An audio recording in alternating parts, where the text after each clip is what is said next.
ओम नमः सदेभ्यः। ओम नमः सदेभ्यः। ओम नमः सदेभ्यः।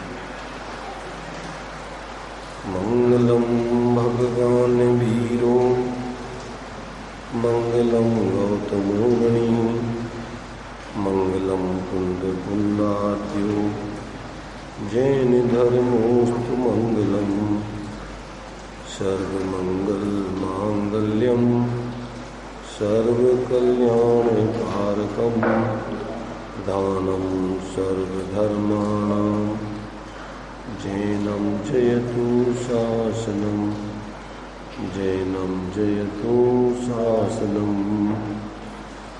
जीवमजीवं दौवं जिणवरवशिहेन जेणनीतिठं देविन्दविन्दबन्धं वन्दे तं सर्वदा शिरसा।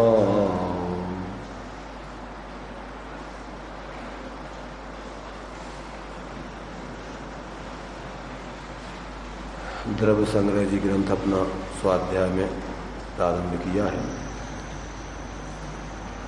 बहुत ही व्यवस्थित तरीके से आत्मकल्याण करने वाले जीवों को आचार्य देव ने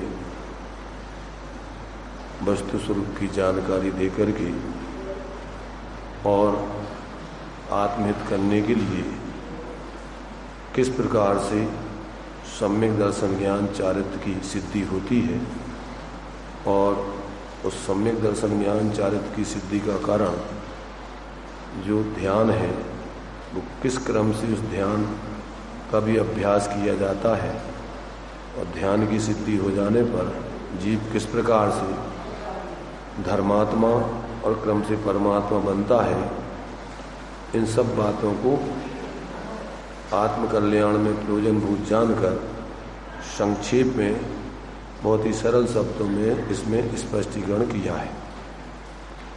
तो यहाँ प्रारंभ ने अपनी सबसे पहली मंगलाचरण के रूप में जो गाथा दी है, इस गाथा को सब लोग एक साथ बोलेंगे और फिर इस ग्रंथ का अपन जो आचार्य देव ने जीव अजीव के माध्यम से जो निरूपण करने का यहाँ पर प्रतिज्ञा की है, उसके माध्यम से इसका विस्तार से अपन चर्चा करेंगे। सभी लोग बोलेंगे प्रथम गाथा को। सबके पास ग्रंथ होंगे, किसी के पास ग्रंथ तो आ गए, वैसे सबके पास होंगे। देखिए बोलेंगे सब लोग।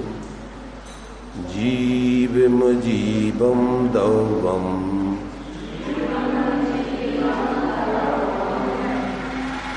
जिणवरवशिहेन जेणनीतिठं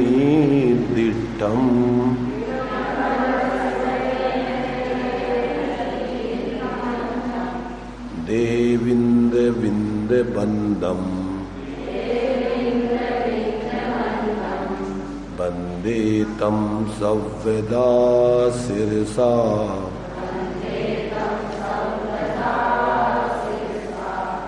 नीचे इसका पद्यानुवाद भी दिया है। जीव अजीव द्रव्य सट भेद जिन बर सब कहे निरखेद सत इंद्रनी कर बंदित मुदा मैं बंदो मस्तक ते सदा। देखो हिंदी में तो उसका सीधा अर्थ दिया है जीव अजीव द्रव्य सट भेद। जीव और अजीवों का 6 भेद जानना चाहिए। जीव और अजीव के कितने भेद जानना चाहिए? 6 भेद। ये किसने कहे? जिन वर वृषभ कही निरखीद, माने बिना किसी प्रकार से आकुलता की, खेद रहित होकर के, और भगवान जिनेन्द्र तीर्थंकर देव ने इनको कहा है। और वो भगवान जिनेन्द्र देव कैसे हैं? सत इंद्रनिकर बंदित मुदा।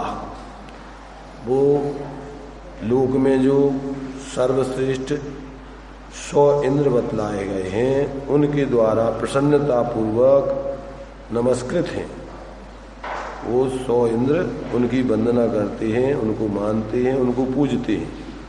और इस ग्रंथ के रचयिता कहते हैं कि मैं भी अपने श्रेष्ठ अंग मस्तक को नवा करके भावपूर्वक उनकी वंदना करता हूँ, उन्हें नमन करता हूँ। ऐसा जो है इस प्रथम गाथा में आचार्य देव ने अपने भाव को स्पष्ट किया है। इसका जो हिंदी दिया है उसमें देखिए, अब गाथा के पूर्वार्ध द्वारा मैं संबंध, अविधेय और प्रयोजन कहता हूँ और उत्तरार्ध द्वारा मंगल के लिए इष्ट देव को नमस्कार करता हूँ। ऐसा अभिप्राय मन में रखकर भगवान श्री नेमी चंद्र सिद्धांति देव इस गाथा सूत्र को कहते हैं। ये जो है इस मंगलाचरण की गाथा में क्या क्या बताना है? पूर्वार्ध माने ऊपर की पंक्ति से क्या बताना है? संबंध, अविधेय और प्रयोजन, 3 बातों को स्पष्ट किया है।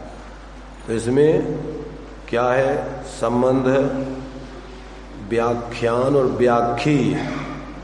यहाँ पीछे इस ग्रंथ में ही टीका में खुलासा किया है। वैसे देखो,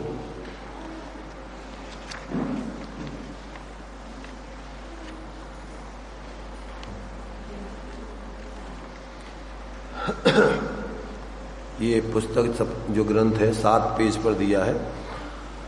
गाथा के पूर्वार्ध से संबंध, अविधेय और प्रयोजन सूचित किया है।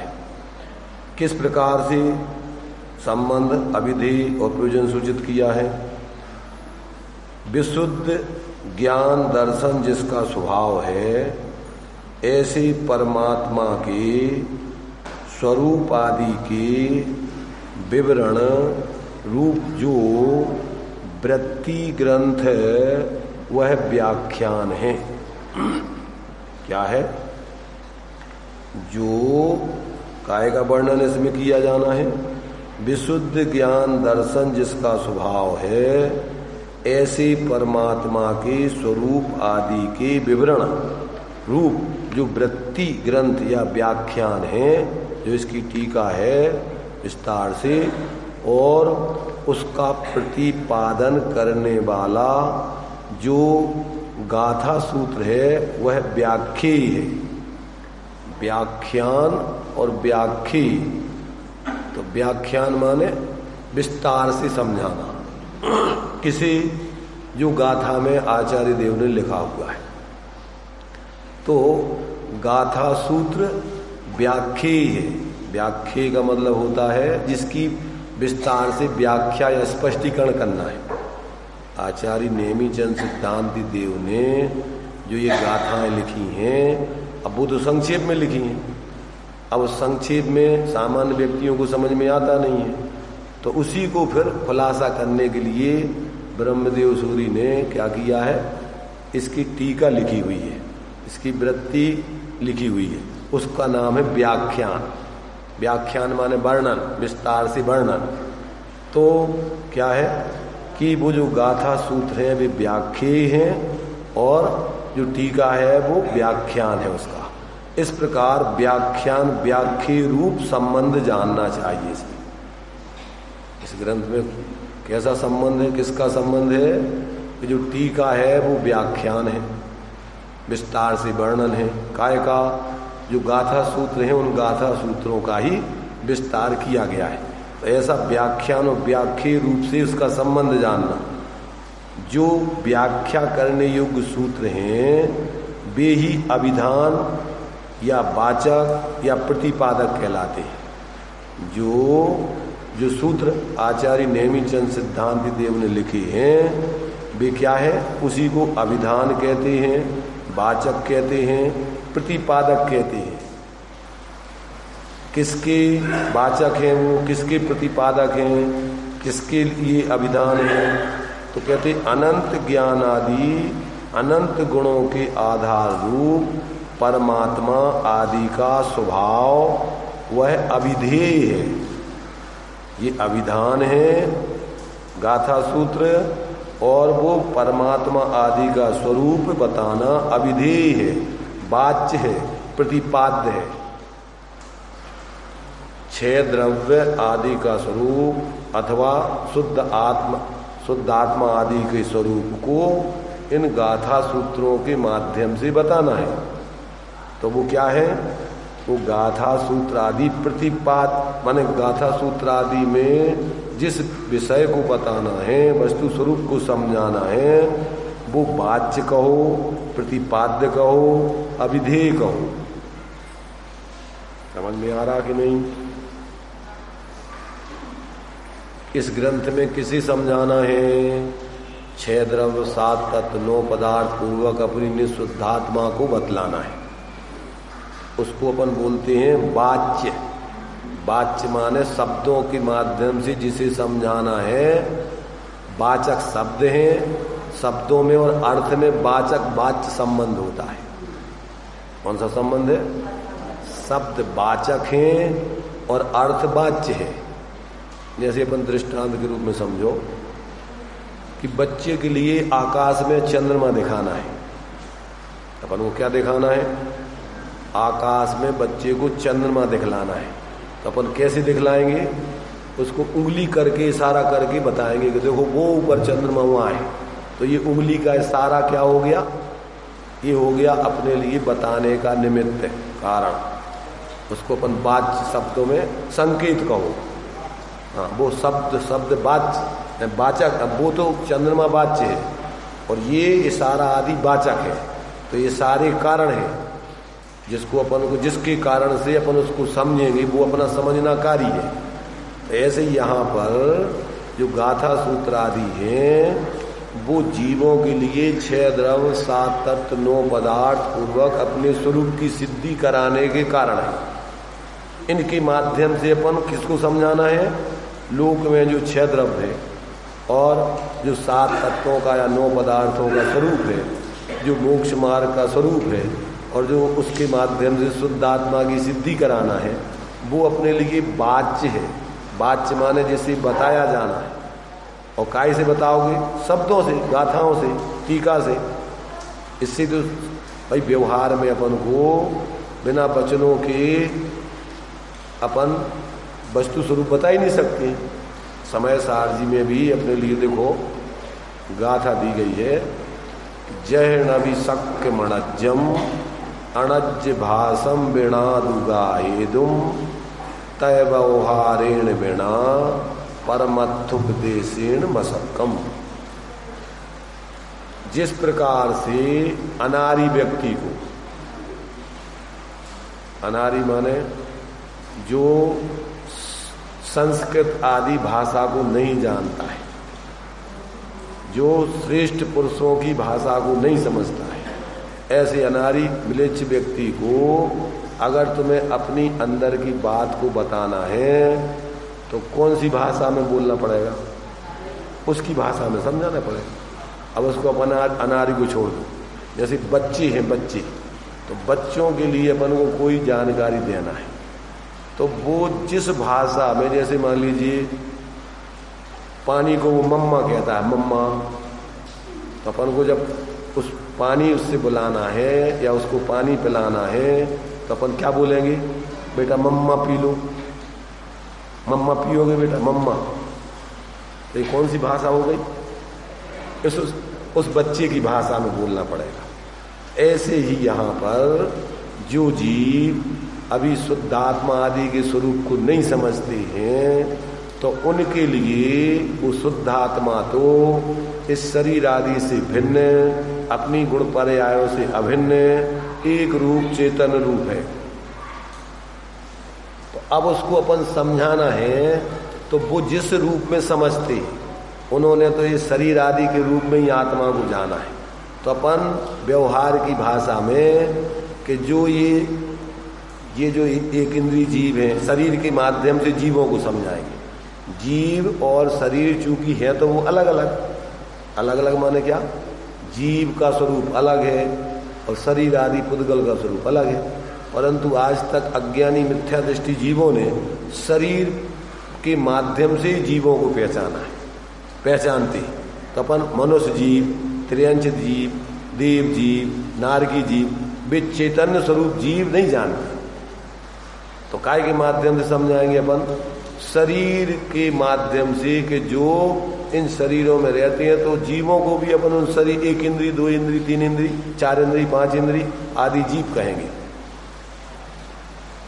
क्या सरल है, इसमें कोई कठिन नहीं है बात। संयोग से और उसको भेद करके समझाएं, गुण गुणी का भेद करके। आत्मा तो चूंकि अखंड है, गुण कोई अलग नहीं है सर्वथा, और वो द्रव्य अलग नहीं है, परंतु अपन समझाएंगे तो कैसा समझाएंगे? जो जानता है, जो देखता है, जो सुख दुख का अनुभव करता है, ऐसे उसको अपन भेद आदि से व्यवहार के माध्यम समझाएंगे। 2 प्रकार का व्यवहार होता है, एक होता है असद्भूत व्यवहार और एक होता है सद्भूत व्यवहार। तो असद्भूत व्यवहार क्या कहलाता है? संयोग की तरफ से वस्तु को कहना। काय की तरफ से? संयोगों की तरफ से, नजदीकी संयोगों की तरफ से वस्तु को बताना, वो कहलाता है असद्भूत व्यवहार। उस द्रव्य की सत्ता में वो नहीं है।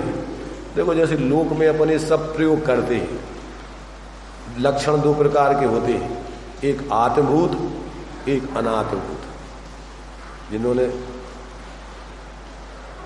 जैन सिद्धांत प्रवेश का आदि पढ़ी है, तो उसमें लक्षण के 2 भेद दिए। कौन कौन से? आत्मभूत लक्षण और अनात्मभूत लक्षण। आत्मभूत लक्षण किसे कहते हैं?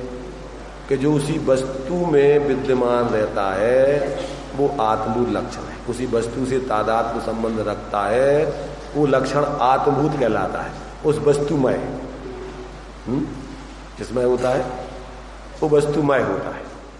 जैसे अपन ये देखो कि कई लोग बैठे हुए हैं, कई लोग बैठे हुए हैं, उनमें से अपन को किसी एक व्यक्ति को दूसरे व्यक्ति को समझाना है। तो एक तो अपन उस व्यक्ति को समझाने के लिए वो जिस शरीर को, माने वो जिस शरीर रूप है व्यवहार में, तो अपन उसको शरीर के माध्यम से कहेंगे। वो मोटे दादा बैठे हुए ना, उनको बुला लो। तो वो तो शरीर ही उनका मोटा है, तो वो तो उसके माध्यम से उसको पहचान कराएंगे। दूसरा लक्षण अपन क्या बताएंगे? वो काली टोपी वाले दादा है ना, उन काली टोपी वाले दादा को बुला लो। तो काली टोपी तो क्या है? वो अनात्मभूत लक्षण है, उनके शरीर का अंग नहीं है। वो काली टोपी वाले तुमने कही और उनको गर्मी लगी, उन्होंने काली टोपी उतार के रख दी, तब क्या होगा? तब पहचान पाओगे तुम कि नहीं पहचान पाओगे। अनात्मभूत लक्षण तो चूंकि तात्कालिक होता है, तो तात्कालिक वहां जब सब लोगों में से एक व्यक्ति कोई काली टोपी पहने हुए, उसको अपन कह देंगे काली टोपी वाले दादा को बुला लो जाओ, तो वो काम चलाऊ है। पर स्थायी लक्षण, मूल लक्षण तो उसका वो शरीर जैसा है। उससे कहो सब लोगों में सब पतले लोग और एक मोटे व्यक्ति, तो उससे कहेंगे जो मोटे व्यक्ति बैठे ना, उनको बुला लो। तो वो शरीर वो अलग नहीं कर सकते उसको। ऐसे ही यहां अपन को क्या है कि जो कथन किए जाते हैं व्यवहार में, तो वो संयोग की तरफ से जीवों का कथन किया जाता है कुछ। तो संयोग में क्या बताया जाता है? शरीर की तरफ से कहा जाएगा। जीव कितने प्रकार के होते हैं? त्रस और स्थावर। पहले तो अपन संसारी और मुक्त भेद करेंगे उनके। तो संसारी और मुक्त इस संयोगों की तरफ से उनका कथन हो गया, अथवा संयोगी भावों की तरफ से कथन हो गया। संसारी जीव किसे कहते हैं?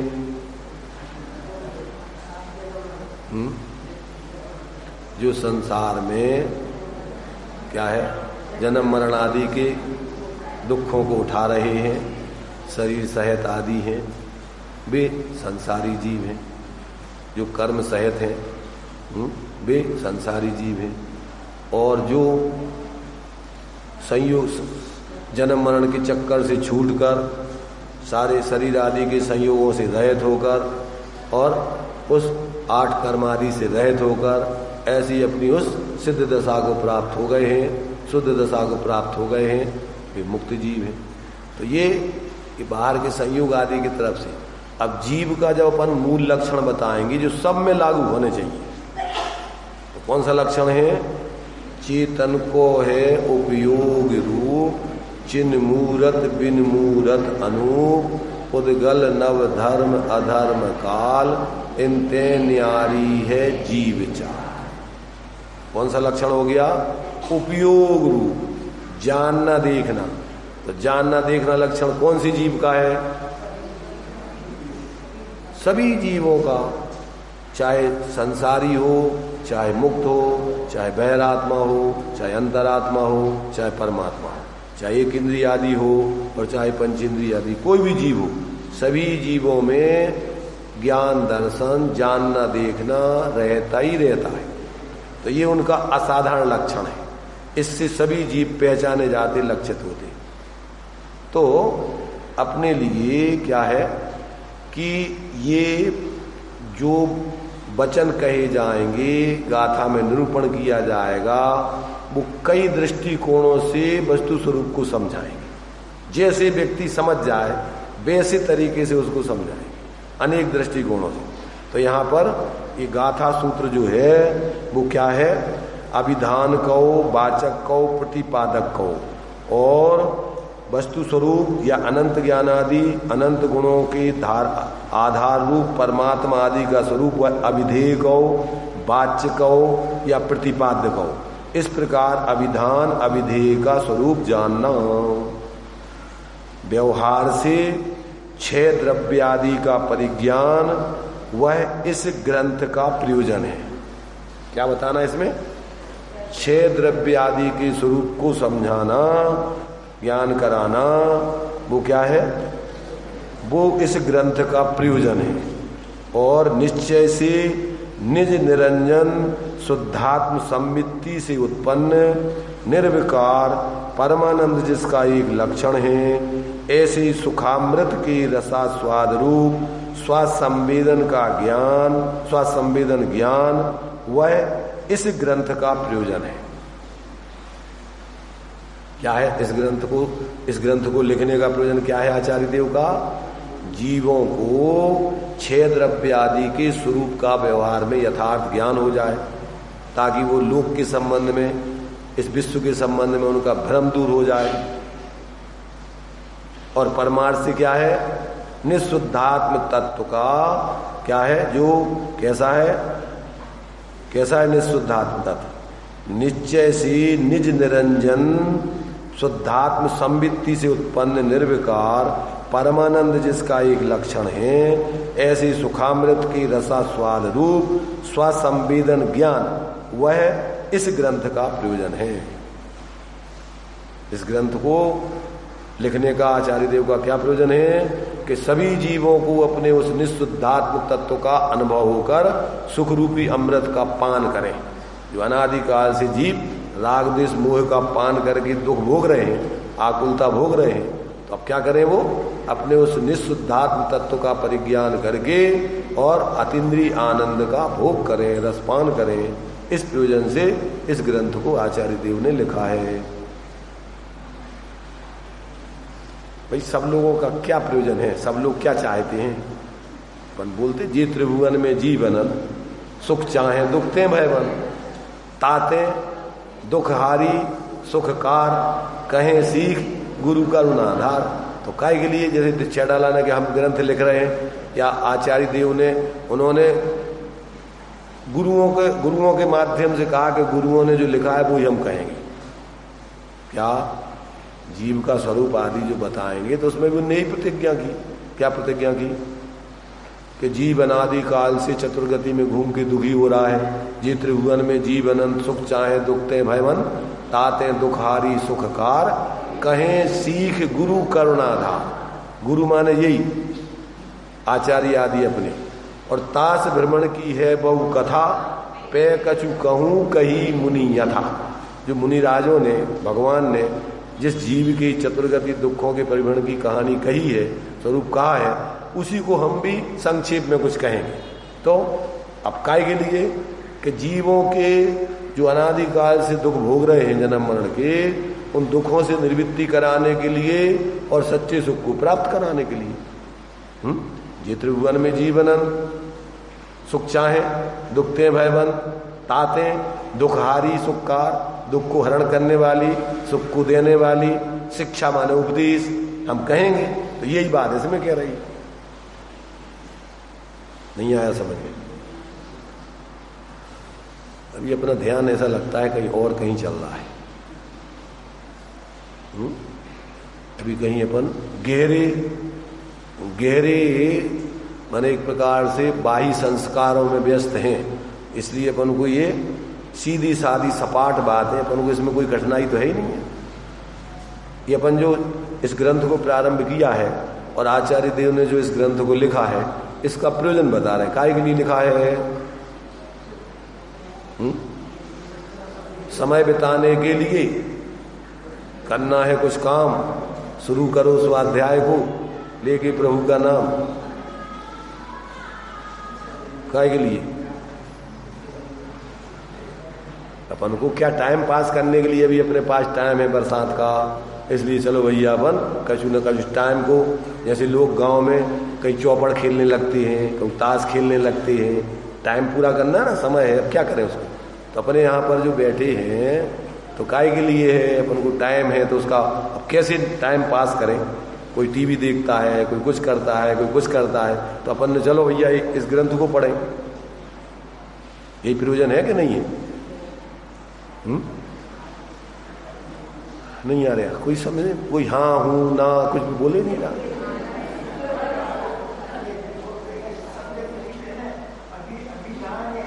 अरे तो हम बोले नहीं रहे ना उस भाषा में, हम तो हिंदी अपनी भाषा में समझा रहे।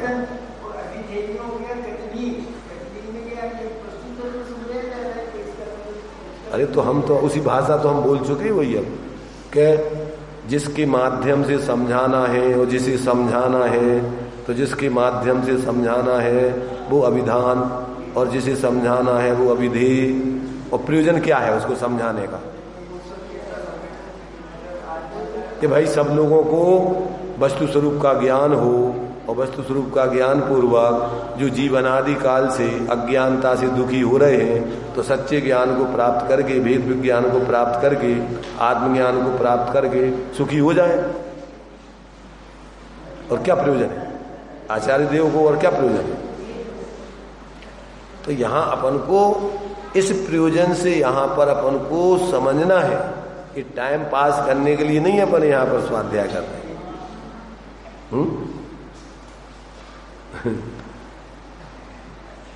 चले आगे भाई, अपन को भाई समझ में भी तो आना चाहिए कि अपन क्या काय के लिए स्वाध्याय चालू किया। अब इसमें आचार्य देव क्या समझा रहे हैं, उनका प्रयोजन क्या है समझाने का, और कैसे समझाएंगे है? तो ये सारी बातें उन्होंने इस ग्रंथ में उनने बताया अपना, इस मंगलाचरण के ग्रंथ माने पहली गाथा में, कि पहली एक पूरे ऊपर के लाइन से, क्या ऊपर की पंक्ति से उन्होंने संबंध, अविधेय और प्रयोजन, तीन चीजें यहां पर सिद्ध की उन्होंने। क्या क्या? संबंध, अविधेय और प्रयोजन। तो यहां पर वाचक, वाच्य, ये शब्द वाचक हैं, बताने वाले हैं, और अर्थ वस्तु स्वरूप वाच्य है जिसे बताया जा रहा है। ये संबंध है, उसमें वाचक वाच्य नियोग या संबंध को आपस में इनमें। और क्या है? अविधेय क्या है? छह द्रव्य सात तत्व आदि के स्वरूप को समझाना और अपने शुद्ध आत्मा के स्वरूप को समझाना, वो क्या है? वो अविधेय है। और काय के लिए इस प्रकार समझाना कि जीव दुखी है संसार में, तो उनके दुख का नाश होकर सच्चे सुख की प्राप्ति हो जाए, सही ज्ञान प्राप्त कर, ये प्रयोजन है। ऐसा अपने लिए ये आचार्य देव ने इस मंगलाचरण में उस बात को सिद्ध किया है। तो इस प्रकार से निश्चय से निज निरंजन शुद्धात्म संवित्ति से उत्पन्न निर्विकार परमानंद जिसका एक लक्षण है, ऐसे सुखामृत के रसास्वाद रूप स्वासंवेदन ज्ञान वह इस ग्रंथ का प्रयोजन जानना। परम निश्चय नय से उस स्वासंवेदन ज्ञान के फल रूप केवल ज्ञान आदि अनंत गुण के साथ अविनाभावी निजात्म उपादान सिद्ध अनंत सुख की प्राप्ति, वह इस ग्रंथ का प्रयोजन जानना। उस निशुद्धात्म तत्व की क्या है, जब स्वसंवेदन ज्ञान से प्रकट फल क्या होगा, केवल ज्ञान आदि अनंत गुणों की क्या है आपके लिए जो है सिद्धि हो जाएगी, तो अविनाभावी रूप से। तो इस प्रकार से निजात्म उपादान से सिद्ध ऐसे अनंत सुख की प्राप्ति, वह इस ग्रंथ का प्रयोजन जानना। इस प्रकार नमस्कार गाथा का व्याख्यान किया है। और नमस्कार गाथा में जो जीव द्रव्य कहा गया है वो तो आगे की गाथा से संबंधित है। तो ये जो है इस प्रकार से ये पूर्वार्ध और उत्तरार्ध, इसमें जो है क्या क्या दिया गया है। तो ये पूर्वार्ध की जो है ये 3 बातों की अपन ने यहाँ पर अभी स्वरूप पढ़ा। अब और उत्तरार्ध द्वारा मंगल के लिए इष्ट देव को नमस्कार करता हूँ, ऐसा अभिप्राय मन में रखकर श्री नेमिचंद सिद्धांति देव ने इस गाथा सूत्र को लिखा है। तो अब यहाँ पर जो है जो मंगल है तो उसका जो है पूरा इन्होंने टीका में जो टीका लिखा है, टीका ग्रंथ लिखा है, तो ऊपर जो अपन ने अभी पढ़ा है क्या, जीव और अजीव द्रव्य जो जिनेन्द्र भगवान जिनेन्द्र ने क्या है उनका निर्देश किया है। जिनवर वसहीर्ण जीर्ण निदिठम, जिन भर वृषभ, देखो इसमें जिन भर वृषभ आदि की व्याख्या की है और इन शब्दों का पूरा स्पष्टीकरण टीका में किया है। तो इस टीका को पढ़ते हैं ताकि इससे अपन को पूरा भाव स्पष्ट हो। सबके पास है ना पुस्तकें, देखेंगे टीका। अब बंदी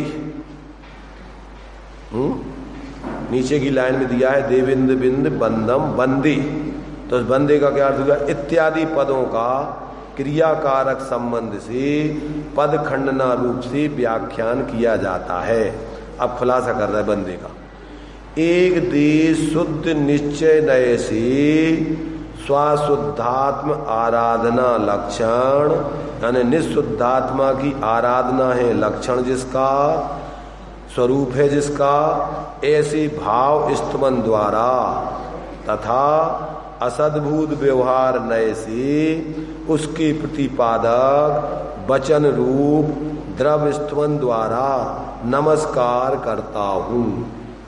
आचार्य देव क्या कह रहे हैं कि हम जो इस प्रकार भगवान को नमस्कार कर रहे हैं, तो कहते हैं सच्चे अर्थों में तो नमस्कार भगवान जिस प्रकार का अनुभव कर रहे हैं अपनी आत्मा का, अपन भी उन भगवान जैसे अपने उपयोग को बाहर से हटाकर अपने स्वरूप में एकाग्र करें, तो अंदर में जो अपने लिए आनंद आएगा उससे जो उनकी भगवत्ता प्रकट हुई है, तभी अपन भगवान का सही स्वरूप समझ पाएंगे। तो आचार्य चूंकि वो तो भावलिंगी संत है और वो अपनी शुद्धात्मा का अनुभव कर ही रहे हैं, तो वो जैसे ही भगवान का स्वरूप ध्यान में उनके आता है, तो वैसे ही वो अपने शुद्धात्मा का अंदर में वो संवेदन उनके अनुभव में आकर कि भगवान भी पूर्ण रूपेण ऐसी आत्मा का अनुभव कर रहे हैं। तो ऐसा जो है क्या हो गया, वो एक देश शुद्ध निश्चय नय से स्वशुद्धात्म आराधना लक्षण, यानी निशुद्धात्मा की आराधना जिसका लक्षण है या स्वरूप है, ऐसा भाव स्तवन द्वारा नमस्कार किया जाता है। सच्चे अर्थों में आप इस प्रकार से अपना प्रणमन जब करोगे तो ही भाव नमस्कार कहलाता है। और द्रव्य नमस्कार क्या है, तथा असद्भूत, ये सद्भूत माने अपनी ही आत्मा में अपने ही उपयोग से एकाग्र होकर के भाव अपने स्वरूप का अनुभव करना, ये भाव नमस्कार है। अब क्या करना, व्यवहार में क्या करना, तो कहते हैं असद्भूत व्यवहार नय से उसके प्रतिपादक, किसके, भगवान के स्वरूप को बताने वाले वचन, परमात्मा अपन कह रहे, तो वो वचन उसके प्रतिपादक वचन रूप द्रव्य स्तवन द्वारा नमस्कार करता हूं। भगवान तुम्हारी जय हो, आपको नमस्कार हो। ये क्या हो गया, ये वचनों द्वारा व्यवहार से भगवान को नमस्कार किया गया। ये कौन सी नए का कथन हो गया? असद्भूत व्यवहार नए का कथन। असद्भूत का मतलब ये शब्द आत्मा से भिन्न चीजें हैं, शरीर आत्मा से भिन्न चीज है। मस्तक को झुकाना और वचनों को बोलना, चूंकि ये पौद्गलिक है तो वो आत्मा से भिन्न चीज है, और अपने अंदर भावों में उस प्रकार का परिणमन करना वो आत्मा का स्वयं का परिणाम है। इसलिए वो क्या है? सद्भूत है, अपनी आत्मा की सत्ता में वो परिणाम है। तो उसमें भी अपन भावों को भावों से करेंगे, तो उसमें भी शुभ भावों से करेंगे, स्वरूप विचार करके, तो वो कहलाएगा उपचरित सद्भूत व्यवहार। कौन सा? भगवान का स्वरूप विचार के उनके प्रति अपन को व्यवहार में बहुमान लाना, भावों में, वो शुभ भाव है। तो शुभ भाव वो आत्मा में पैदा होता है, उससे पुण्य बंध होता है। कैसे? उपचरित सद्भूत व्यवहार। उपचरित चूंकि वो कैसा है? शुभ भाव है, वो अपना स्वाभाविक भाव नहीं है, तो उससे अपन को पुण्य बंध होता है। और शरीर की क्रिया आदि और वचन बोलना ये अपने लिए चूंकि एक क्षेत्रावगाही संबंध है शरीर आदि का, तो निमित्त नैमित्तक संबंध से ये उपचार का कथन है या असद्भूत व्यवहार का। ऐसे इसकी स्थिति बनती है जब अंदर में किसी के प्रति भाव होते हैं तो बाहर में शरीर आदि की क्रिया वचन आदि की व्यक्ति भी होती है। जैसे मान लो तुम्हें किसी से प्रेम है और वो आपके घर पर आया तो देख करके अपने लिए प्रसन्नता होगी, हाथ जोड़ेंगे, नमस्कार, तो वो तुम्हारे भाव भी हो रहे हैं और उस प्रकार की शरीर की निमित्त नैमित्तिक संबंध से क्रिया भी हो रही। तो पता, क्योंकि अपन को भाव तो दिखते नहीं है, अमूर्तिक है वो आत्मा में। अब उससे बाहर के शरीर आदि से ही अपन को पता पड़ता है कि भैया इनको हमारे प्रति बहुमान है, ये चाहते हैं कि नहीं, तो वो समझ में आता है। तो व्यवहार में अपन ऐसा उससे जानते हैं, निमित्त नैमित्तिक संबंध से। ऐसे ही अपन भगवान को बोलना, हाथ जोड़ना, मस्तक झुकाना, परिक्रमा लगाना, ये सब शरीर आदि क्रिया साथ में भाव भी चल रहे हैं, उसको उपयोग है। और यदि अपन उस भगवान का जैसा स्वरूप है और वैसा ही अपने अंदर में अपना आत्मा चेतन स्वरूप है और उसमें अपनी एकाग्रता करके उसमें लीनता करें, तो वो निश्चय से भाव नमस्कार है और उससे कर्मों का नाश होता है। उससे क्या होगा? उससे शुद्ध आत्मा में अतीन्द्रिय आनंद आएगा और उसमें विकारी परिणाम आदि का अभाव होगा। और उसी के लिए है बंदे तदगुण लब्ध है। अपन भगवान को नमस्कार कर रहे तो काय के लिए? उन जैसे गुणों की प्राप्ति। और उन जैसे गुणों की प्राप्ति कब होगी? कि जब जैसे उनने सब बाहर के विकल्पों को तोड़कर अपने आत्मा में अंदर में एकाग्रता करके और मोह राग द्वेष का अभाव किया, वैसे ही अपन भी करें तो उन जैसे गुणों की प्राप्ति होगी। और वैसा नहीं करोगे तो नहीं होगी प्राप्त। सरल है, कठिन नहीं है। अपन ने कभी क्या है इस प्रकार का विचार नहीं किया तो थोड़ा अपन को अभी ऐसे ही लगेगा, क्योंकि नई नई कोई भी चीज है तो उसमें अपन को थोड़ा समझने में सीखने में थोड़ा टाइम लगता है। कोई भी चीज हो नए नए तरीके से, जैसे अपन ने कभी साइकिल नहीं चलाई हो, अब तुम्हें साइकिल पे बिठा के चलवावे तो कभी टेढ़े होगे, कभी इधर लटकोगे, कभी उधर लटकोगे, कभी नीचे देखोगे, कभी ऊपर देखोगे, कभी पैडल, कभी कुछ, अब वो चल ही नहीं पाएगी। तो धीरे धीरे उसको अभ्यास कराया जाएगा। फिर क्या होता है? फिर तो अपन तत्काल बैठे गाड़ी पे और इधर उधर देखते जाएंगे, वो गाड़ी चलेगी। पर जब तक अभी सीखी नहीं है तो अभी बुद्धिपूर्वक पूरा ध्यान लगाना पड़ेगा। तो अभी थोड़ा उपयोग को एकाग्र करके अपन समझेंगे तो ये सारी बातें अपन को, चूंकि शास्त्रों में जितने कथन होते हैं वो सब नयों के माध्यम से होती, विवक्षाएं होती हैं, बिना विवक्षा के कोई बातें नहीं होती। लोग में भी अपन सारे जो भी बातें हैं भी सब विवक्षित होती हैं। अपन कहते भैया ये कौन है, किसी से कोई पूछे कि भैया ये कौन है तो क्या बताओगे? देखो कई तरीके से उसका जानकारी दोगे आप। कोई जो मान लीजिए रिश्तेदार होगा तो जी हमारे मामा जी है, कोई कहेगा जी हमारे भाई जी, भाई साहब है, कोई कहेगा हमारे पिताजी है, कोई कहेगा जी हमारे फलाने। कोई सामान्य ज्ञान कराना तो कि भैया महेंद्र जी है, ये कपड़े की दुकान है इनकी, ये मोईबाल है, तो वो तरीके वो जानकारी देंगे सामान्य। और तात्विक दृष्टि से कहेंगे तो भैया ये आसमान जाति द्रव्य पर्याय मनुष्य पर्याय है। इसमें इनका जीव चेतनात्मा है, संगी पंचेंद्री ये जीव है, व्यवहार से उसमें भी संगी पंचेंद्री जीव है। तो अब अनेक अनेक दृष्टिकोण, अब ये सब विवक्षाएं हैं भाई, इसमें भी ये सब सही है। क्यों कि जिस जिस दृष्टिकोण से जो बात कही जा रही है वो बात उस दृष्टिकोण से सही है। अब हम पूछ रहे हैं तुम्हारे लिए पारमार्थिक दृष्टि ये कौन है, और तुम रिश्तेदारी की बातें करने लगो तो क्या होगा कि वो गड़बड़ घोटाला होगा। भाई हम तो पूछ रहे हैं कि भैया अभी तो तात्विक दृष्टि जपन तो भैया ये जीव हैं और ये अभी वर्तमान में आसमान जाति द्रव्य पर्याय में है, पर जब तक अपन इस शरीर आदि से भिन्न अपने स्वरूप को नहीं समझते हैं तब तक मिथ्यात्व दशा में जीव पड़ा है। देह जीव को एक गिने बहिरात्म तत्व। तो अब अपन मिथ्या दृष्टि के ऊपर धार्मिक भाषा में कहेंगे तो बहिरात्मा है। क्या है ये? जिनको आत्मबोध नहीं है तो कहें बहिरात्मा है, जिनको आत्मबोध हो गया तो भैया ये अंतरात्मा है। अंतरात्मा में भी उत्तम मध्यम जगन त्रिविध के अंतरात्म ज्ञानी। अविरत दशा वाले हैं तो ये अविरति अंतरात्मा है।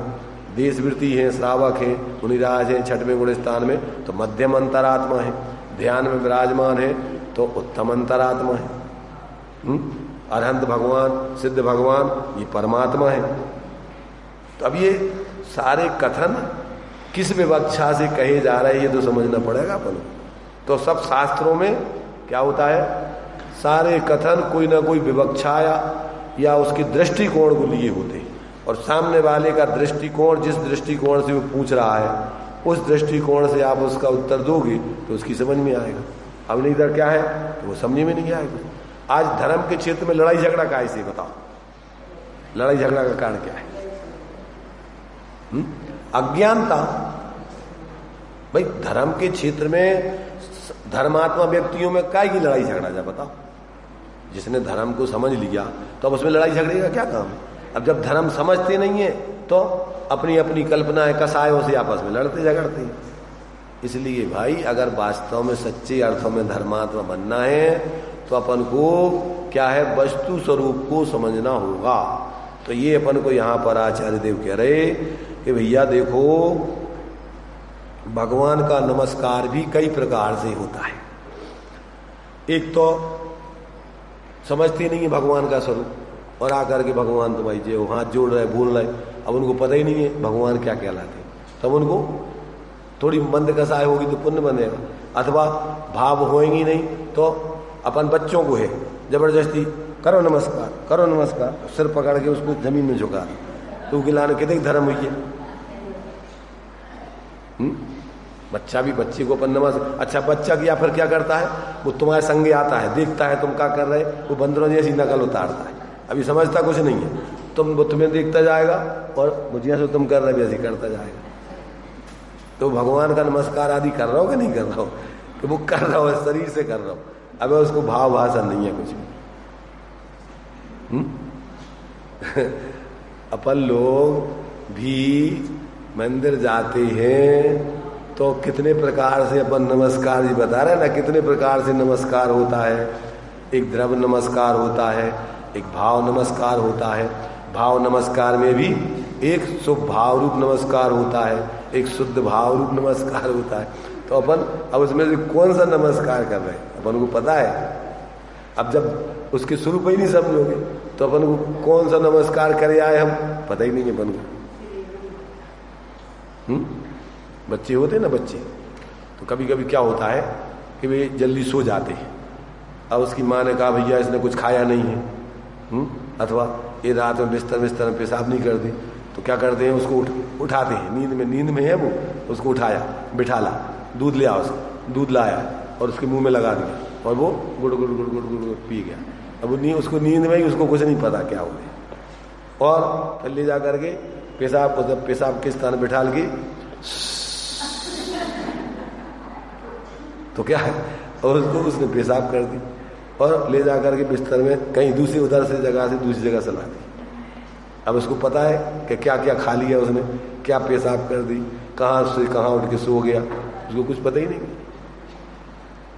ऐसे ही अपन भी बिना समझे हुए कर्म के उदय में अपन पैदा हो गए मनुष्य पर्याय में, माँ बाप के निमित्त से उनने स्कूल में भर्ती कर दिया, नाम रख दिया, स्कूल में चले गए, नाम रखा गया, शादी कर दी, शादी हो गई, बच्चे हो गए, और अपन यहाँ से बिना समझे अपन कौन थे और यहाँ से चले गए। कर्म ने आयु कर्म यहाँ से पूरा हुआ और पर्याय से पर्यांतर हो गए। पर तुम कौन थे, तुम्हें क्या करना था, तुमने क्या किया, कहाँ जा रहे, कुछ नहीं पता। पैदा हो गए और जो परिस्थिति उदय अनुसार बनी उसमें जीते रहे और अंत में चले गए ऐसे बिना समझे। तो क्या हुआ इस जीवन में, क्या हुआ? वो जैसे बच्चे को नींद में सब करा दिया, ऐसे अपन मोह नींद से उठ रे चेतन तुझे जगावन को, हो दयाल उपदेश करे गुरु बारे भावन।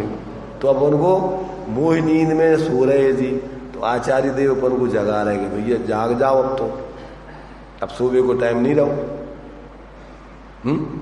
तो क्या कह रहे हैं यहां पर, देखो कि यहां पर एक देश शुद्ध निश्चय न ऐसी स्वशुद्धात्मा आराधना लक्षण, निज शुद्धात्मा की आराधना जिसका लक्षण या स्वरूप है, ऐसा भावस्तवन द्वारा तथा असद्भुत व्यवहार न से उसके प्रतिपादक वचन रूप द्रव्यस्तवन द्वारा नमस्कार करता हूं। परम शुद्ध निश्चय न से तो बंदे बंधक भाव ही नहीं है। क्या? परम शुद्ध निश्चय रहे माने द्रव्य स्वभाव से, ध्रुव स्वभाव से, चैतन्य भाव से सब जीव एक समान है, तो उसमें कौन किसकी वंदना करे? जब अपन जीवत्व स्वभाव से, परम पारणमिक भाव से जीवों को देखो तो सब जीव एक जैसे चेतन स्वरूप ही, तो उसमें अब कौन किसकी वंदना करे? उसमें बंध बंधक आदि भाव विकल्प ही नहीं होते। तो क्या कह रहे? परम शुद्ध निश्चय न से तो बंध बंधक भाव नहीं है, वह नमस्कार करने वाला। अब आगे वह नमस्कार करने वाला कौन है? तो कहते मैं नेमी चंद सिद्धांति देव। कि कौन नमस्कार कर रहा है भगवान को? यहाँ शास्त्र के आदि में लेखक नेमी चंद देव रचयिता इसकी ग्रंथ की। किस प्रकार नमस्कार करता हूं? सव्दा, सव्दा माने सदा, किसके द्वारा? सिरसा, उत्तम अंग द्वारा। तम बंधन क्रिया के कर्म पने को प्राप्त है उसको, वह वंदना क्रिया के कर्म पने को प्राप्त कौन है? तो कहते जिसको, किसको नमस्कार करना है? तो कहते वीतराग सर्वज्ञ देव, बंधन क्रिया के योग्य हैं, जिनके लिए बंधन करना है उनको नमस्कार करता हूं। वह कैसा है वो देव? तो कहते देवेंद्र बिंद बंदम, मोक्ष पद के अभिलाषी, देवेंद्र आदि से वो बंद है, पूज्य है।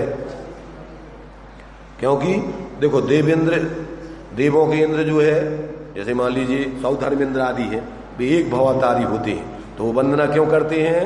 कि बंदे तद्गुण लब्ध है, वो भी भगवान जैसा होना चाहते हैं, इसलिए काय के अभिलाषी हैं वो सब, मोक्ष पद के अभिलाषी, देवेंद्र आदि से बंद हैं। कितने इंद्रों से बंद हैं? तो उसके लिए देखो एक गाथा दी है, भवनालय चालीसा बिंतर देवाण होंति बत्तीसा, कप्पा मर 24 चंदो सूरो नरो तिरियो। तो भवनवासी देवों के 40 इंद्र होते हैं। इंद्र और प्रतिइंद्र दोनों मिलाकर के दोनों को इंद्र बोलते हैं, वो 20 दूनी 40 होते हैं। व्यंतर देवों के कितने होते हैं? 32 होते हैं इंद्र प्रतिइंद्र मिला के। और कल्पवासी देवों के कितने होते हैं? 24 इंद्र होते हैं। और ज्योतिषी देवों के सूर्य और चंद्रमा, ऐसे 2 इंद्र, चंद्रमा इंद्र है और सूर्य प्रतिइंद्र होता है, ऐसे 2 होते हैं। कितने हो गए? 98। और मनुष्यों में कौन होता है? चक्रवर्ती इंद्र होता है श्रेष्ठ, उसके द्वारा बंद है। और त्रियंचों में त्रियंचों का राजा सिंह होता है।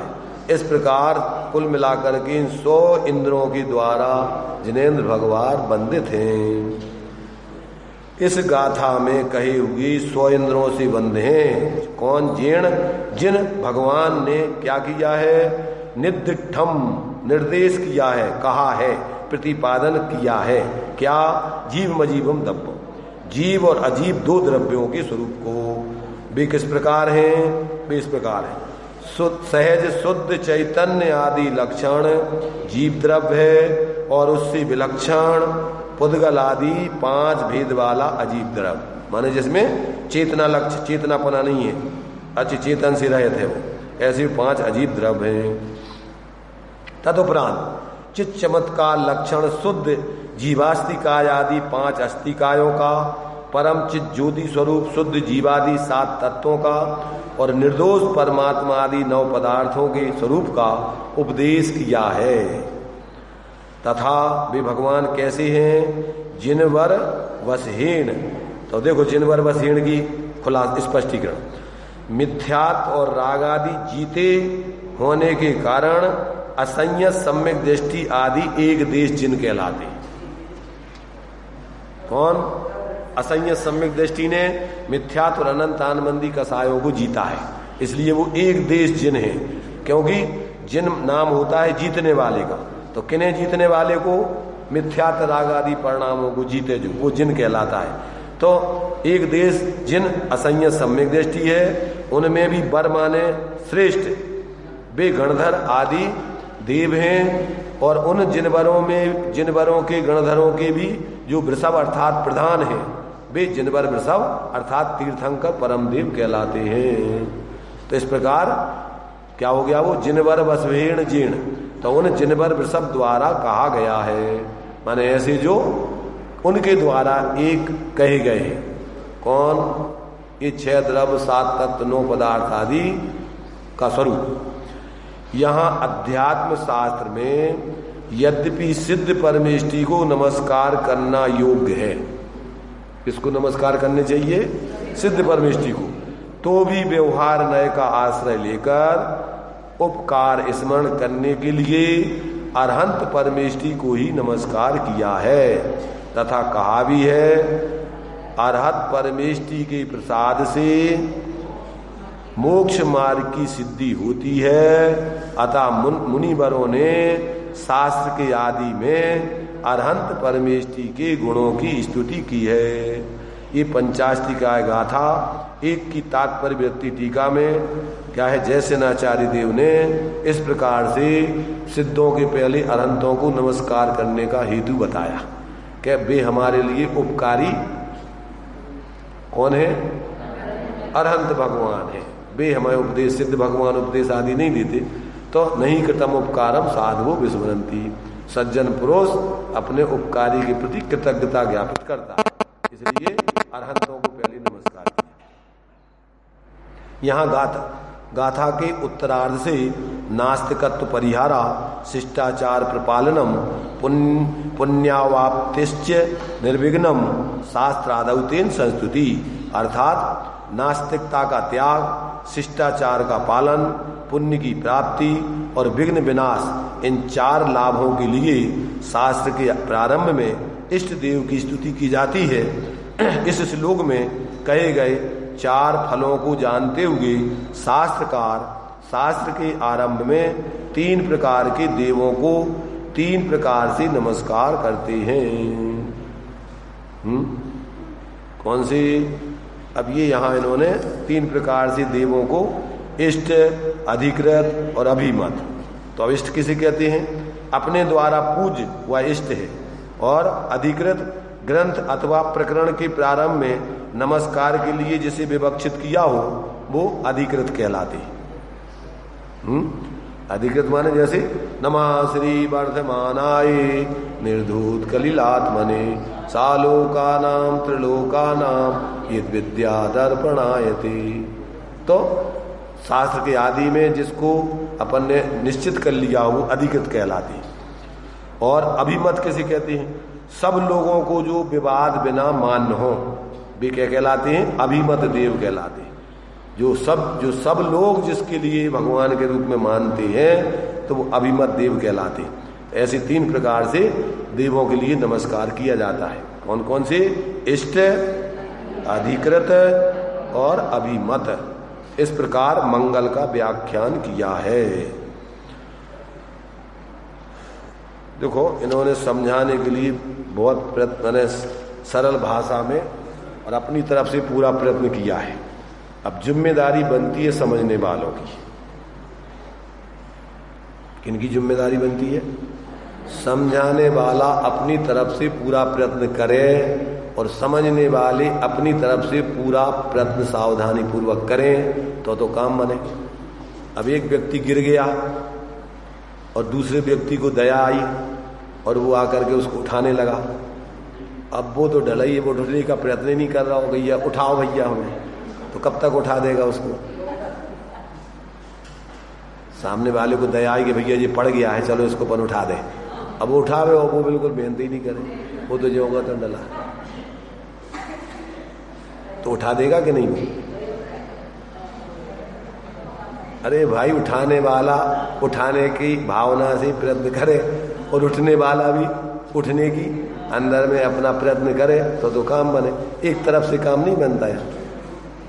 ऐसे यहाँ पर ज्ञानियों को करुणा आती है, दया आती है जीवों को समझाने की। और अब भी जीव स्वयं समझना नहीं चाहे, प्रयत्न समझने का नहीं करें, तो कब तक समझा देंगे ज्ञानी उनको? सुरेश चंद जी नहीं, वो समझने का प्रयत्न करेगा तो वो समझाने में निरत बन जाएंगे, और वो समझने का प्रयत्न ही नहीं करे तो कैसे समझाएंगे? इसलिए प्रत्येक व्यक्ति की पूरी जिम्मेदारी समझने की बनती है।